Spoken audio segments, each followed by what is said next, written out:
Στείλτε στο σίδερο τη βολή. Νομίζω ότι εδώ φανήκαν όλα. Κατευθείαν αποκαλύφθηκε. Ο Δεδρινός τα είπε και στείλτε στο σίδερο τη βολή. Αυτό πραγματικά είναι για αρχή κομματιού. Εγώ τουλάχιστον αν έγραφα το κομμάτι αυτό θα έλεγα στείλτε στο σίδερο. Η πιο περίεργη εντολή που έχει δώσει ποτέ προπονητής σε παίκτη. Αλλά εμείς θέλουμε να είμαστε δεύτεροι, υπάρχει σκοπιμότητα, είναι αυτό που σας λέγαμε. Υπάρχουν οι επιλογές που έχουν γίνει, σωστά και το σενάριο τώρα... Ο Σιγάλας ρώτησε, σωστά ο Μεδεδινός απάντησε. Και το σενάριο τώρα λέει να προσπαθήσει να αστοχίσει ο Σιγάλας και τελικά να ευστοχίσει όπως έχει συμβεί μια φορά. Δύο ομάδες που μπορούμε να τις παίξουμε, να πάρουμε τη δεύτερη θέση και να πάμε στους ημιτελικούς. Στον άλλο όμιλο επαναλαμβάνουμε είναι ήδη η Κροατία, ο Καναδάς και θα πάει και η Ισπανία αν σήμερα νικήσει την Κίνα.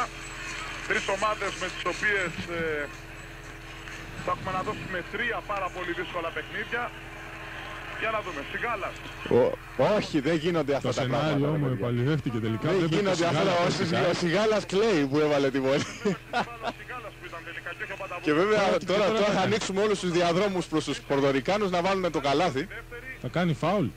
Όχι, τρέξιμο προς τους... Όχι, μην τρέξτε. Δεν γίνονται ρε παιδιά αυτά τα πράγματα.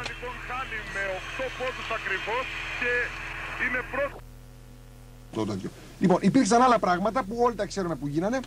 Το ζήτημα είναι άλλο. Δήμητρα, ως σταθμός θα μιλήσω τώρα. Εγώ συμφωνώ. Ο Γιώργος βεβαίως έχει τη δική του άποψη και είναι σεβαστή. Αυτός ο σταθμός έχει μάθει να σέβεται πάντα την άποψη των παραγωγών του. Δεν είναι κλεισαρισμένος.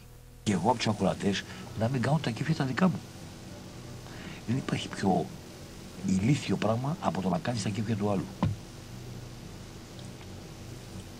Στο καλό.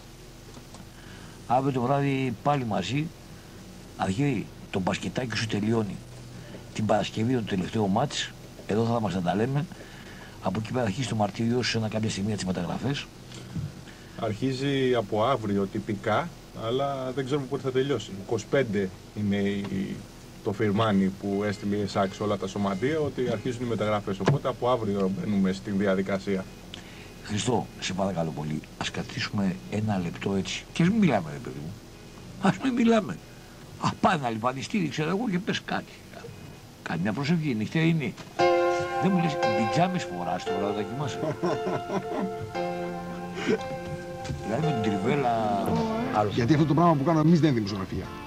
Εγώ θα τολμούσα να το πω κατάθεση ψυχής. Δεν είναι δημοσιογραφία αυτό το πράγμα. Η δημοσιογραφία είναι κάτι άλλο. Αυτό το πράγμα το οποίο συμβαίνει εδώ και 1,5 χρόνο στο sprint είναι πραγματικά σε καθημερινή βάση κατάθεση ψυχής. Δηλαδή, κάθε μέρα βγάζουμε ένα κομμάτι από την ψυχή μας και το καταθέτουμε στο sprint. Έτσι, και δεν θέλω να φανεί αυτό υπερβολικό, να σου πει έλα μωρέ τώρα, δηλαδή τώρα τι θες να σου πούμε. Το καταλαβαίνει ο κόσμος.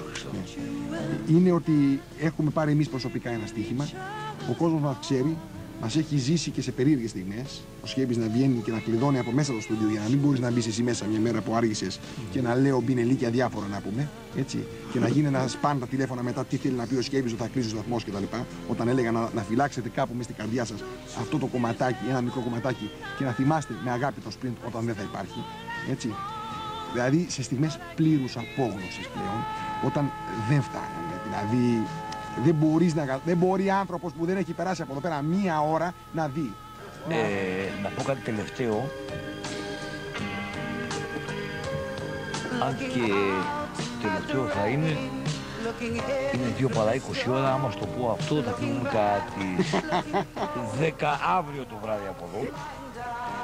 Δεν θα φύγουμε γιατί θα αρχίσει το επόμενο καφενείο. Ξέρεις ποιο είναι το θέμα. Εμείς εδώ ξέρεις πότε θα συνέλθουμε. Όταν ο Sprint FM γράψει δίπλα Sprint FM Σχέμπης, ΑΕ κτλ. Δεν απαντώ. Μόνο τότε κύριε Χριστό. No comments. Μόνο τότε κύριε Χριστό. Να δούμε πότε θα έρθει αυτή η καταραμένη στιγμή και αυτός ο σταθμός θα περάσει τα χεράκια μας. Ολοκληρωτικά. Δεν απαντώ. Δεν με αφορά το ζήτημα αυτό. Φόβασε φυλακή. Στο καλό. Στο καλό. Καμία φυλακή. Θα σε πάρω υπάλληλο. Στο καλό, αγόρι, να με πάρεις υπάλληλο. Στο έχω πει αυτό. θα σε πάρω υπάλληλο. Όχι υπάλληλο, διευθυντή. Στη θέση που είσαι. Όχι, και υπάλληλος μπορώ. Στη θέση που είσαι.